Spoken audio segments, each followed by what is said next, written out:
Hello students, मेरा नाम है शुभम और आप देख रहे हैं विजडम ट्यूटोरियल्स की ऑनलाइन क्लासेस।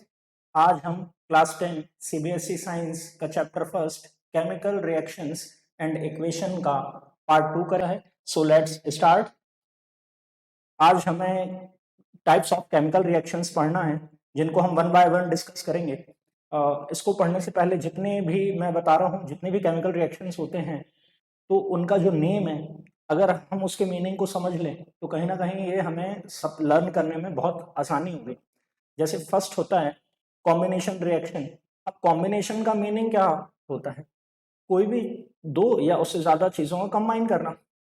तो जब दो या ज्यादा रिएक्टेंट कंबाइन करते हैं और कोई प्रोडक्ट फॉर्म करते हैं तो वो क्या कहलाता है? Combination reaction. ये जो लिखा हुआ है A plus B is equal to A B, तो ये इसका जनरल फॉर्म होता है। इसको ऐसे ही शो करते हैं हमेशा, ये जनरल फॉर्म होता है कॉम्बिनेशन रिएक्शन का। और इसके एग्जांपल है, कार्बन है सॉलिड फॉर्म में, ऑक्सीजन है गैसियस फॉर्म में। ये दोनों मिलकर क्या बनाएंगे? कार्बन डाइऑक्साइड, जो कि गैसियस स्टेट में होती है। ठीक है, कल भी हमने पढ़ा था जब मैग्नीशियम को ऑक्सीजन की प्रेजेंस में बर्न करते हैं तो क्या बनता है? Magnesium oxide. बहुत सारे एग्जाम्पल हैं, बहुत कॉमन है कॉम्बिनेशन रिएक्शन। और जैसे कि H2 है प्लस ऑक्सीजन है, ये मिलकर क्या बनाते हैं? H2O। ये भी कॉम्बिनेशन रिएक्शन का एग्जांपल हुआ। कॉम्बिनेशन रिएक्शन का एग्जांपल बहुत सारे हैं। तो जब भी दो या दो से ज्यादा रिएक्टेंट रिएक्ट करके नया प्रोडक्ट फॉर्म करते हैं वो कॉम्बिनेशन रिएक्शन कहलाता है। ओके, नेक्स्ट होता है डीकम्पोजिशन रिएक्शन। अब इसका नेम से ही पता चल रहा है डीकम्पोज होना या ब्रेक होना। ठीक है, डीकम्पोजिशन रिएक्शन में हमें कितने पढ़ने हैं? 3 टाइप्स। इसमें फर्स्ट नीचे ये लिखा हुआ है थर्मल। फर्स्ट हम पढ़ेंगे थर्मल डिकम्पोजिशन। सेकंड होगा फोटोलिसिस, और एक और होता है थर्ड इलेक्ट्रोलिसिस। ओके, इनके भी अगर हम नेम में इनका मीनिंग समझें, जहां पे भी थर्मल वर्ड आएगा, जहां पे भी थर्मल वर्ड आए, आप समझ लीजिए हीट की बात हो रही है, हीट या टेम्परेचर से रिलेटेड बात हो रही है। तो इसका जो जनरल फॉर्म है जस्ट कॉम्बिनेशन रिएक्शन का अपोजिट होता है।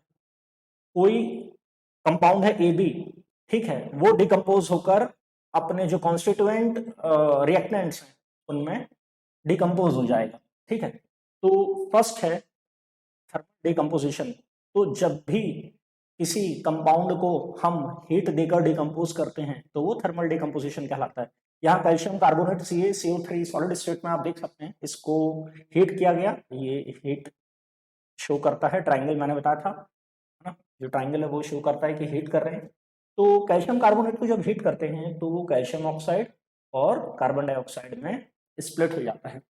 कैल्शियम ऑक्साइड सॉलिड स्टेट में है और कार्बन डाइऑक्साइड गैसियस स्टेट में।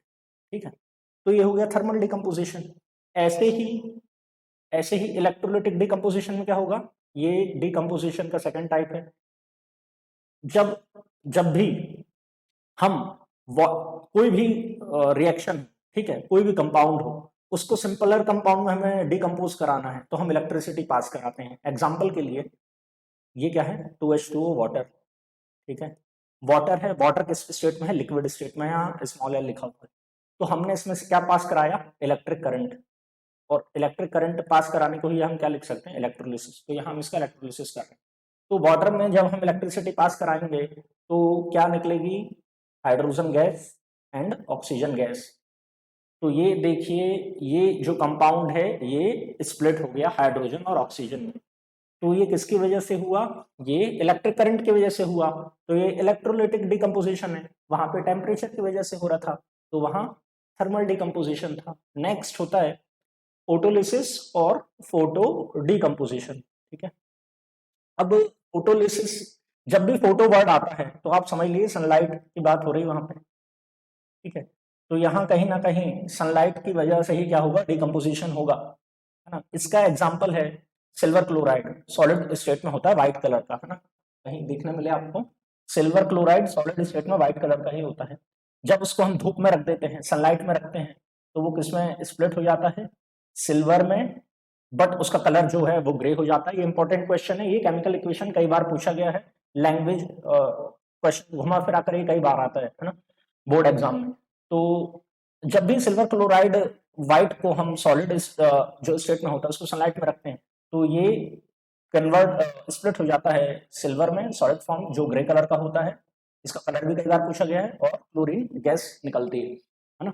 तो 3 टाइप के हुए क्या डिकम्पोजिशन रिएक्शन। ये थर्ड टाइप है इसका, thermal decomposition, electrolysis and photolysis. ठीक है, फर्स्ट हमने पढ़ा था कॉम्बिनेशन, सेकंड पढ़ा डिकम्पोजिशन। अब देखिए थर्ड क्या होता है, डिस्प्लेसमेंट। तो डिस्प्लेसमेंट का यहाँ पे भी हमें इसके मीनिंग में जाना है।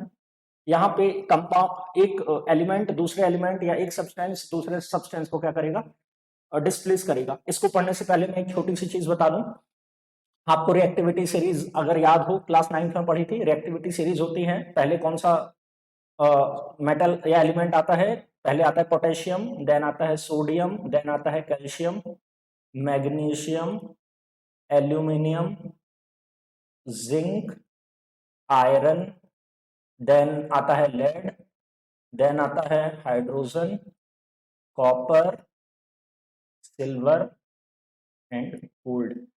तो ये इंक्रीजिंग ऑर्डर है ना रिएक्टिविटी का ऐसे। तो जब नीचे से यहां हम गोल्ड से पोटेशियम की तरफ जाएंगे तो इंक्रीज होगी। मोस्ट रिएक्टिव एलिमेंट कौन सा है, पोटेशियम। तो मैं ये इसीलिए बता रहा हूं, अगर जिसको ये याद है रिएक्टिविटी सीरीज तो कहीं ना कहीं डिस्प्लेसमेंट रिएक्शन आ जाए, पूछ लिया जाए तो वो आपसे वैसे ही बन जाएगा है ना, अगर सॉल्व करने को दे देंगे। रिएक्टेंट के बाद पूछ ले कि प्रोडक्ट क्या होंगे, अगर आपको ये याद है तो आप कहीं ना कहीं वो सॉल्व कर लेंगे। सिंपल है, जो भी जिससे ज्यादा रिएक्टिव रहेगा वो उसको डिस्प्लेस कर देगा है ना। यहाँ पोटेशियम सोडियम को डिस्प्लेस करेगा, सोडियम कैल्शियम को डिस्प्लेस करेगा, कैल्शियम मैग्नीशियम को, ऐसे ही सब डिस्प्लेस करते जाएंगे। तो डिस्प्लेसमेंट रिएक्शन होते हैं 2 टाइप के। इसका फर्स्ट टाइप है सिंगल डिस्प्लेसमेंट। सिंगल डिस्प्लेसमेंट यानी जब एक एलिमेंट डिस्प्लेस होता है या एक सब्सटेंस डिस्प्लेस होता है। तो यहाँ पर एक है ए और एक है बी सी।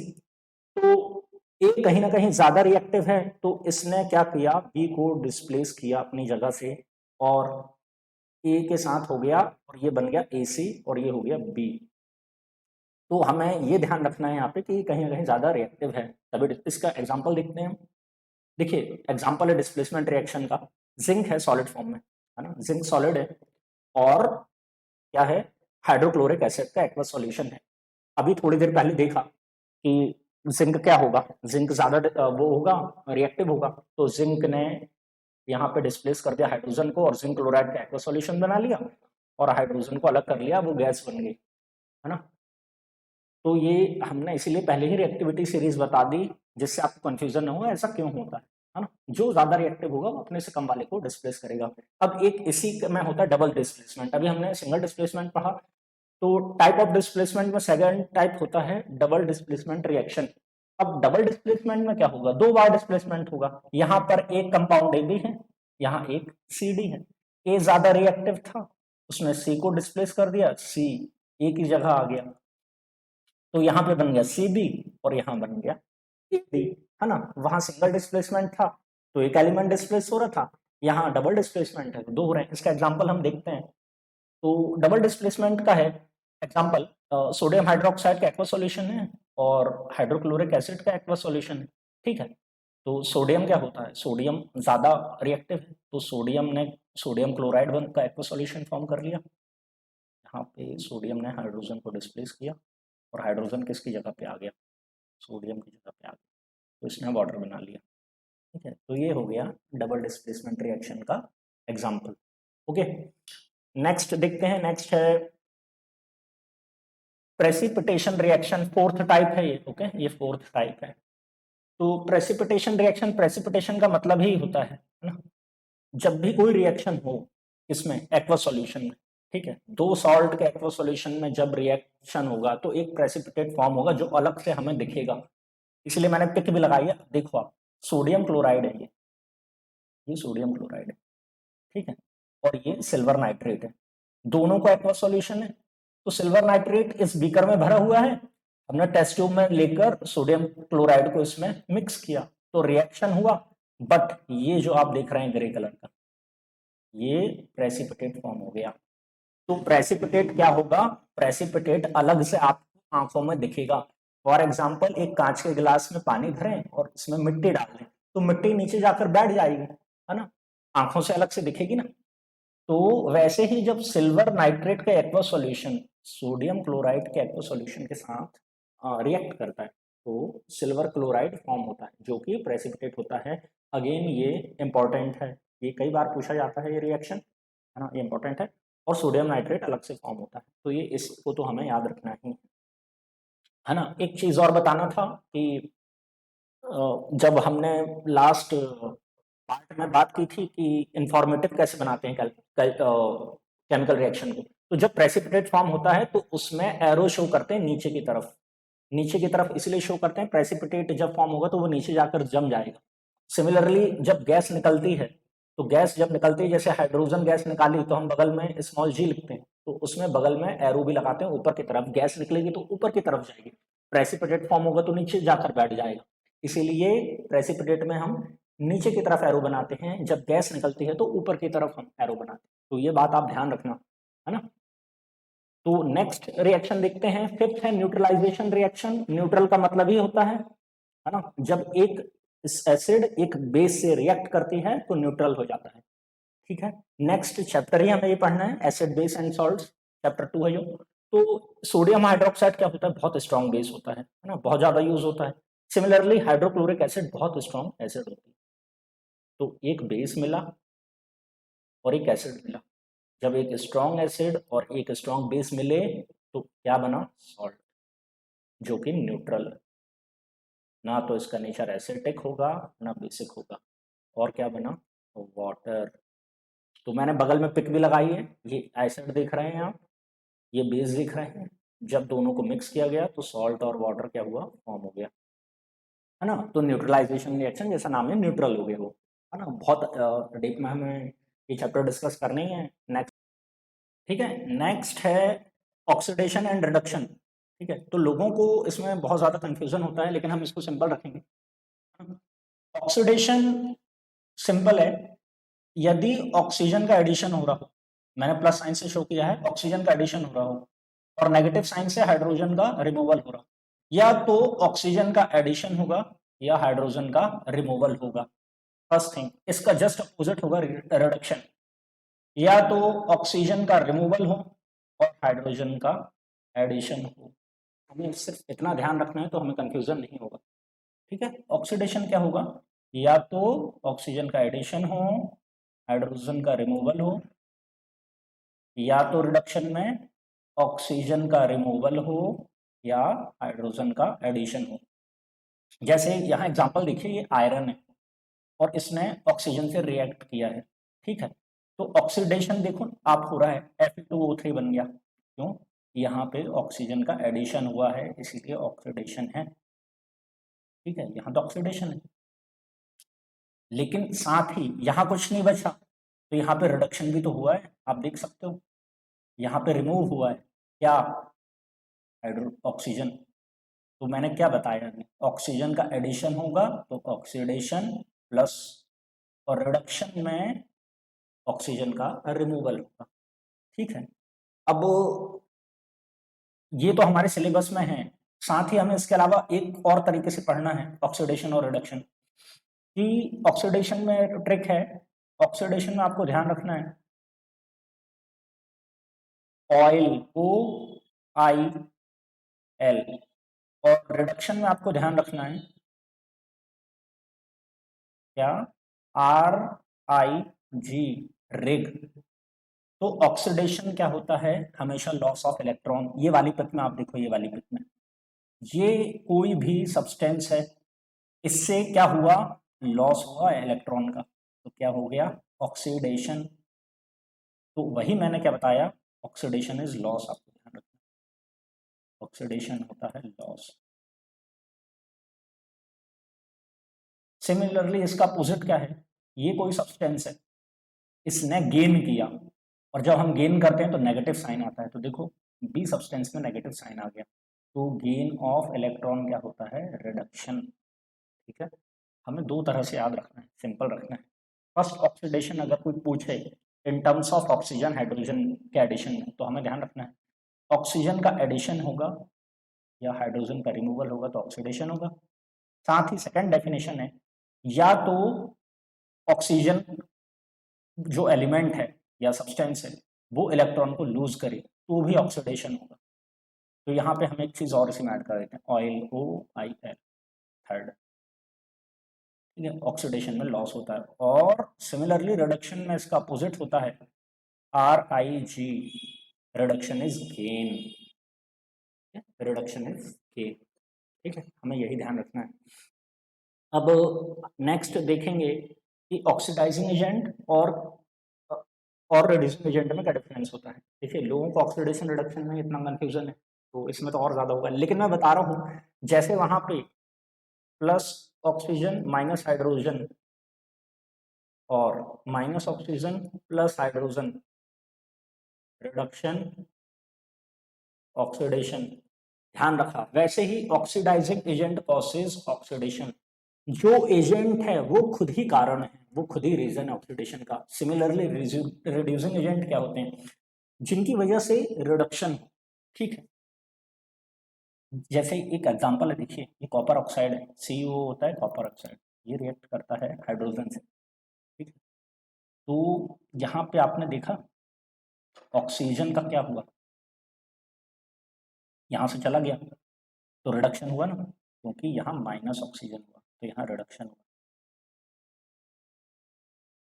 बट क्या लिखा है, ये कॉपर ऑक्साइड तो रिड्यूस हो गया क्योंकि वहां से ऑक्सीजन चला गया, लेकिन कॉपर ऑक्साइड साथ ही क्या है, ऑक्सीडाइजिंग एजेंट, ठीक है। खुद ऑक्सीडाइजिंग एजेंट है तो उसका जस्ट अपोजिट क्या हुआ, वो रिड्यूस किया। कॉपर ऑक्साइड ने एक ऑक्सीजन को देकर खुद रिड्यूस हो गया, लेकिन खुद क्या कहलाएगा, ऑक्सीडाइजिंग एजेंट कहलाएगा, जस्ट अपोजिट। सिमिलरली ये हाइड्रोजन, ठीक है, हाइड्रोजन क्या हो गया, हाइड्रोजन ऑक्सीडाइज हो गया, क्यों, क्योंकि हाइड्रोजन को मिल गई ऑक्सीजन, तो हाइड्रोजन तो ऑक्सीडाइज हो गया, लेकिन खुद क्या कहलाएगा, ठीक है। तो oxidising agents causes oxidation, reducing agents causes reduction. जो खुद रिड्यूस होता है वो ऑक्सीडाइजिंग एजेंट कहलाता है, जो खुद ऑक्सीडाइज होता है वो रिड्यूसिंग एजेंट कहलाता है ना, अपोजिट। जस्ट ये ऑक्सीडाइज हुआ तो ये रिड्यूसिंग एजेंट कहलाया, सिमिलरली ये रिड्यूस हुआ तो ये। अब रेडॉक्स रिएक्शन क्या होता है, रेडॉक्स जो वर्ड है वो बना हुआ है, रेडॉक्स वर्ड बना है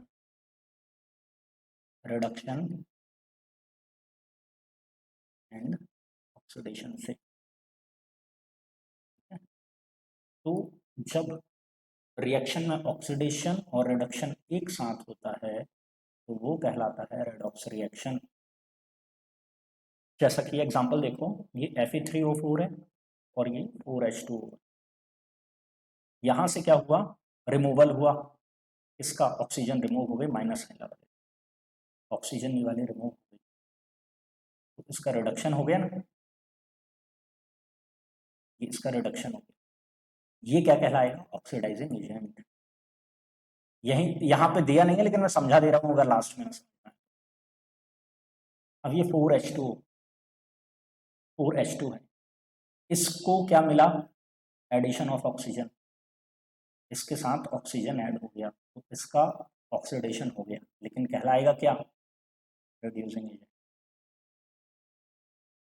ये कहलाएगा रिड्यूसिंग एजेंट, सिंपल।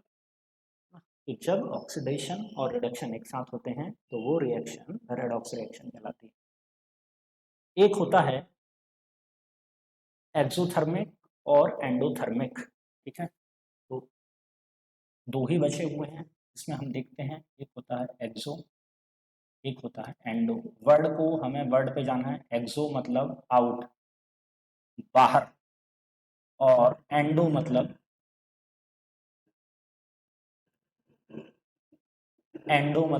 इन, अंदर, ठीक है। एक्सो मतलब आउट, बाहर, और एंडो मतलब इन, अंदर। जब हीट बाहर निकलती है किसी केमिकल रिएक्शन तो वो एक्सोथर्मिक रिएक्शन कहलाता है, और जब हीट देनी पड़े या एब्सॉर्ब हो तो वो एंडोथर्मिक रिएक्शन कहलाता है। तो एक्सोथर्मिक रिएक्शन जो इसका एग्जांपल है वो होता है रेस्पिरेशन, जो हम ब्रीदिंग कर रहे हैं ना, रेस्पिरेशन। तो जब हम खाना खाते हैं, फूड एक्वायर करते हैं, तो ग्लूकोज फॉर्म होती है, और जिसका जो एक्वस सॉल्यूशन के फॉर्म में होती है ग्लूकोज होती है। ग्लूकोज का फार्मूला होता है C6H12O6, ठीक है। तो हम ब्रीथ करते हैं, तो ब्रीथ कर रहे हैं तो हम क्या इनहेल करते हैं, ऑक्सीजन इनहेल करते हैं। तो ये ग्लूकोज ऑक्सीजन से रिएक्ट करके कार्बन डाइऑक्साइड बनाती है, गैस जो हम छोड़ते हैं, और वाटर बनाती है, और एनर्जी बनाती है। तो हमने क्या देखा, ये रिएक्टेंट है, ये प्रोडक्ट है ना, ये रिएक्टेंट है, ये प्रोडक्ट है। तो यहाँ पर ग्लूकोज और ऑक्सीजन रिएक्टेंट है, इन दोनों ने रिएक्ट किया और हीट एनर्जी कहाँ निकली, बाहर की तरफ,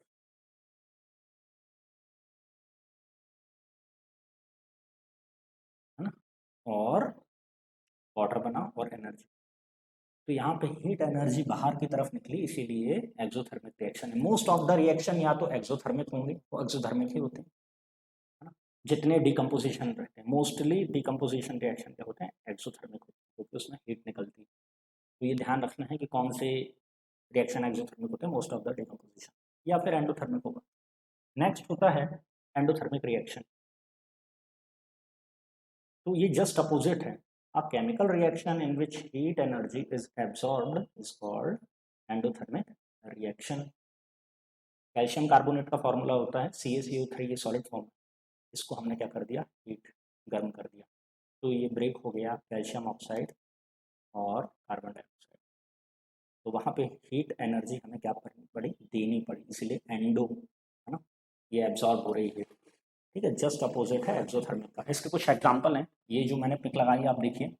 कोल्ड इंस्टेंट पैक होता है, ये जो मेडिकल शॉप में मिलता है ना, इसके अंदर क्या भरी जाती है, आइस। जो ओल्ड एजेस होते हैं, जिनको पेन होता है, वो क्या करते हैं, इसमें आइस भरते हैं और उससे सिकाई करते हैं।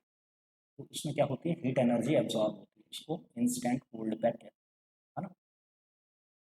एक और, जब हम एग कुक करते हैं, उसमें भी हीट क्या होती है, देनी पड़ती है। फोटोसिंथेसिस तो पता ही है, ये प्रोसेस है जिससे प्लांट्स अपना फूड प्रिपेयर करते हैं सनलाइट के प्रेजेंस में, तो सनलाइट से उनको हीट मिलती है, तो ये एक एंडोथर्मिक रिएक्शन का एग्जांपल है, ठीक है। तो जितने टाइप के रिएक्शन हैं वो यहाँ पर एंड हो गए, ठीक है। फर्स्ट पढ़ा था कॉम्पोजिशन, फिर डिकम्पोजिशन, डिकम्पोजिशन में 3 टाइप्स के पढ़े थे, ठीक है। फिर हमने ऑक्सीडेशन पढ़ा, रिडक्शन पढ़ा, एंडोथर्मिक पढ़े, एक्सोथर्मिक पढ़ा हमने। ये सारे 10 टाइप्स के हमने रिएक्शन पढ़े। अब इसमें बचता है रेंसिडिटी और कोरोजन, हम वो भी देखते हैं। कोरोजन देखिए, जो ऑक्सीडेशन और रिडक्शन पढ़ा है, तो ऑक्सीडेशन का ही हमें डेली लाइफ में देखना है कि कहाँ कहाँ देखने मिलता है। देखते तो हम काफ़ी समय से आ रहे हैं, बट शायद ध्यान न दिया हो कि वो ऑक्सीडेशन है। तो कोरोजन क्या होता है, कोरोजन प्रोसेस होती है जिससे मेटल जो होता है, ठीक है, वो जो हमारी एनवायरनमेंट में ऑक्सीजन है, वाटर, एसिड्स हैं या गैसेज हैं, इनसे रिएक्ट करके क्या बनाता है, अनडिजायरेबल कंपाउंड, जो नहीं बनने चाहिए वो फॉर्म करता है। इसका बहुत कॉमन एग्जांपल हम अपनी डेली लाइफ में देखते हैं, रस्टिंग ऑफ आयरन, लोहे में जंग लगना। हमने कभी ना कभी देखा होगा, या हमारे घर में कोई ना कोई ऐसी चीज़ प्रेजेंट होगी जिसमें रस्टिंग हुई हो, या कहीं देखते होंगे हम। तो ये कोरोजन का एग्जाम्पल है। तो हम फर्स्ट देखते हैं कि रस्टिंग ऑफ आयरन किसमें, आयरन में, ये कोरोजन का फर्स्ट एग्जाम्पल है। तो ये आप पिक में देख सकते हैं, कुछ इस तरह से रस्टिंग दिखती है। तो आयरन का फॉर्मूला होता है Fe, ये सॉलिड फॉर्म में होता है। हमारे ऑक्सीजन जो प्रेजेंट है एनवायरनमेंट में, ये वो ऑक्सीजन है, और हाइड्रोजन, वाटर, है ना। तो जब ये तीनों चीज़ें रिएक्ट करती हैं तो क्या फॉर्म होता है, रस्ट। और इसका जो फॉर्मूला है वो बहुत ज़्यादा इम्पॉर्टेंट है। डायरेक्टली पूछा जाता है रस्ट का फॉर्मूला बताइए, तो रस्ट का फॉर्मूला होता है 2Fe2O3 XH2O। एक्स मतलब डिनोट करता है कि कितना ज़्यादा इसमें वाटर प्रेजेंट है, उसकी वजह से कितनी ज़्यादा रस्टिंग हुई है, इसीलिए यहाँ पे एक्स है। और इसका नेम भी पूछा जाता है, इसका नेम होता है हाइड्रेटेड फेरिक ऑक्साइड। तो दोनों चीज़ें ध्यान रखनी है। फर्स्ट क्या बोलते हैं, hydrated ferric oxide. Second 2Fe2O3XH2O, है ना। तो ये ऑक्सीडेशन का एग्जाम्पल है ना, जो रस्टिंग होती है आयरन में। नेक्स्ट है हमें देखना है कॉपर में, ठीक है। तो अभी हमने कोरोजन देखा आयरन का, अब हम कोरोजन देखेंगे कॉपर का, ठीक है। कॉपर में भी कुछ ऐसा ही होता है, बस डिफरेंस ये है जो कलर होता है उसमें ग्रीन कोटिंग आ जाती है। जो कॉपर है वो जब हम कोई भी चीज़ नई परचेज करते हैं तब तो उसमें बहुत शाइन होती है, बट टाइम के साथ, है ना, वो भी एनवायरनमेंट में जो भी है उनसे रिएक्शन करके वो क्या फॉर्म करती है, ग्रीन कोटिंग, है ना। और वो ग्रीन कोटिंग होती है कॉपर कार्बोनेट। इसका फॉर्मूला बहुत इंपॉर्टेंट है, ये भी ध्यान रखो, कॉपर कार्बोनेट, ठीक है। इसका फर्स्ट केमिकल नेम पूछा जाता है, देखें इसका फॉर्मूला CuCO3, फिर Cu, फिर OH ट्वाइस। तो जैसे ही हमने आयरन का केमिकल नेम और आयरन का फॉर्मूला ध्यान रखना है, वैसे ही हमें कोरोजन ऑफ कॉपर में कॉपर का केमिकल नेम और कॉपर का फॉर्मूला ध्यान रखना है। आप सभी के यहाँ कोई ना कोई यूटेंसिल होगा कॉपर का जो आपने देखा होगा, है ना। तो उसमें आपने देखा होगा कुछ कलर जो ब्लू दिख रहा हो, ग्रीन दिख रहा हो, डिपेंड करता है कि कितना ज़्यादा या कम है। और इसका एक एग्जाम्पल देखने मिलता है जो स्टैचू ऑफ लिबर्टी है यूएस, है ना, जो मशाल लेकर एक स्टैचू खड़ा हुआ है उसको स्टैचू ऑफ लिबर्टी बोलते हैं। उसका कलर क्यों चेंज हो गया, वो वाइट दिखती है वाइट लोगों को, है ना, वो इतनी ज़्यादा ग्रीन जैसी हो गई है, इतना टाइम हो गया कि वाइट। ऐसा नहीं है वो साफ नहीं हो सकती, बट इतनी बड़ी है और कई बार वो साफ हुई भी है। बट अगेन वो एनवायरनमेंट में जो भी हैं गैसेस प्रेजेंट हैं, वाटर है, उनसे रिएक्ट करके वो वापस वैसे ही हो जाते हैं। तो वो एक एग्जाम्पल है, आप उसकी पिक देख सकें तो देखना वो कैसे दिखने लगी है, वाइट या ग्रीन। वो है कॉपर, वो उसको इस कलर का दिखना चाहिए। तो वो एक एग्जाम्पल है कोरोजन ऑफ कॉपर का। अब होती है रेंसिडिटी। रेंसिडिटी देखिए सिंपल, ये भी हम डेली लाइफ में हमने ऑब्जर्व किया होगा। जो टेस्ट होता है, the test and odour of food material containing fat and oil changes when they are left expose to air for long time. जब कोई भी, इस सबसे ज़्यादा देखने मिलता है नमकीन में, तो फैट और ऑयल प्रेजेंट होगा उसमें, ठीक है। तो जब वो काफ़ी समय के लिए एयर में एक्सपोज हो, खुला छोड़ दें उसको, तो हम एक चीज़ नोटिस करते हैं कि उसका टेस्ट पहले जैसा नहीं है और उसकी स्मेल भी पहले जैसी नहीं है, और हमें तुरंत समझ में आ जाता है ये फ्रेश नहीं है, जिसको हम बोलते हैं फ्रेश नहीं है। नमकीन में आपने नोटिस किया होगा सभी चीज़ें खराब होती हैं वैसे तो, है ना? तो ये ही कहलाती है रेंसिडिटी, है ना। और फ्रेश ऑयल ऐसा होता है और रेंसिड ऑयल ऐसा होता है। और इसीलिए लोग कहते हैं कि जो बाहर है, जो हम खाते हैं समोसे वगैरह, वो नहीं खाना चाहिए, क्योंकि एक बार वो फ्रेश ऑयल यूज़ करते हैं लेकिन उसको बार बार यूज़ करते हैं, ठीक है। उसका ऑक्सीडेशन हो जाता है, खुले में रखा रहता है दिन भर, दूसरे दिन हो सकता है वो तल लें, हाँ, तो फिर वो टेस्ट नहीं आता है, इसलिए लोग कहते हैं कि वो नहीं खाना चाहिए, ठीक है। फिर हमारे घर में कोई स्नैक्स बनता है उसका आइटम, तो आप नोटिस करना ये जितनी ज़्यादा ऑक्सीजन एयर में प्रेजेंट होगी, है ना, मतलब ये आपको बारिश के मौसम में एक चीज़ देखने मिलती है, जैसे बिस्किट का पैकेट आप खोलते हैं, है ना, तुरंत वो क्रिस्पीनेस उसमें खत्म हो जाती है। ऐसे ही नमकीन वगैरह के पैकेट आप खोलेंगे, आपको बहुत ही जल्दी समझ में आएगा उसका टेस्ट खराब हो गया, उसमें स्मेल आने लगी है, ये रेंसिडिटी है, ठीक है। इनकी मेथड होती है प्रिवेंट करने की। पहली तो इसमें एंटी ऑक्सीडेशन हो रहा है तो एंटी ऑक्सीडेंट उसमें मिला दिया जाए, उसका जस्ट अपोजिट, जिससे उसका ऑक्सीडेशन हम प्रिवेंट कर सकें। उसकी वैक्यूम बिल्कुल सील पैक किया जाए, जिससे वो जो एनवायरनमेंट की ऑक्सीजन है, जो प्रेजेंट है मॉइस्चर, उससे रिएक्ट ही ना कर पाए, तो वैक्यूम पैकिंग है, जो कि होती ही है ऑलमोस्ट सब में, कोई भी चिप्स हो, बिस्किट्स हो, सब में। एक बार हमने पैकेट खोला तो हल्का सा आपने देखा होगा उसकी क्रिस्पीनेस कम हो जाती है। और एयर को नाइट्रोजन से रिप्लेस करना, है ना, तो आपने सबसे अच्छा एग्जांपल है जो पैकेट्स देखे हैं, है ना, इसके लेज के पैकेट हैं, बड़े बड़े आते हैं, और उसमें लोग उनका मजाक बनाते हैं कि वो क्या देते हैं, एयर और चिप्स कम देते हैं। तो जो प्राइमरी फंक्शन होता है वो नाइट्रोजन फिल्ड होती है, और क्यों, क्योंकि उसका रेंसिडिटी प्रिवेंट कर सकते हैं। और सेकेंडरी फंक्शन ये भी होता है वो टूटते नहीं जब वो पैक होकर उनका ट्रांसपोर्टेशन, तो उनमें नाइट्रोजन फिल होती है और वो नाइट्रोजन का पैसा लेते हैं। जहाँ तक मैंने देखा है वो नाइट्रोजन के पैसे लेते हैं, चिप्स के तो लेते हैं, नाइट्रोजन फिल्ड रहते हैं वो, है ना, जिससे क्रिस्पीनेस बनी रहे, उसका टेस्ट और ऑर्डर बना रहे, बिल्कुल फ्रेश रहे। ठीक है। और रेफ्रिजरेशन ऑफ फूड स्टफ, ये तो सबको पता ही है, जो हम खाना होता है, वेजिटेबल्स हैं, फ्रूट्स कम टेम्परेचर में होंगे तो कम खराब, तो हम रेफ्रिजरेशन करते हैं फूड स्टफ का। तो ये सारी मेथड होती हैं रेंसिडिटी को प्रिवेंट करने की। ओके, तो यहाँ पर ये चैप्टर खत्म होता है। Thank you. और अगर आपको इसमें कोई क्वेरी हो या कोई प्रॉब्लम आप कांटेक्ट करना चाहते हैं तो आप मुझसे कांटेक्ट कर सकते हैं। व्हाट्सएप है, फेसबुक है, इंस्टाग्राम है, मेल भी है, आप कर सकते हैं। आपको कोई